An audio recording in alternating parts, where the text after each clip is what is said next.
నమస్తే, నేను మీ యోగాచార్య అనిల్. చాలామంది అబ్డామినల్ ఫ్యాట్ కారణంగా ఇబ్బంది పడుతున్నారు. యోగాలో అబ్డామినల్ ఫ్యాట్ కరిగించడానికి నావాసనం అనే ఆసనం చాలా బాగా ఉపయోగపడుతుంది. ఈ ఆసనాన్ని ఏ విధంగా చేయాలో చూద్దాం. పడుకునే స్థితిలోకి వచ్చి రెండు కాళ్ళని రెండు చేతుల్ని దగ్గరగా ఉంచాలి, చేతులు రెండు వెనక్కి ఉంచాలి. శ్వాసను దీర్ఘంగా పీల్చి విడిచిపెడుతూ మీ రెండు కాళ్ళని 30 నుంచి 45 డిగ్రీలు పైకి లేపాలి.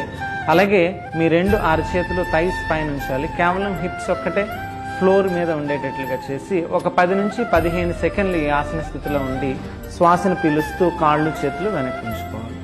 సో ఇలా ఈ ఆసనాన్ని ప్రతిరోజు ఒక 5 సార్లు ప్రాక్టీస్ చేసినట్లుగా అయితే మన అబ్డామినల్ ఫ్యాట్ కరిగేందుకు ఉపయోగపడుతుంది.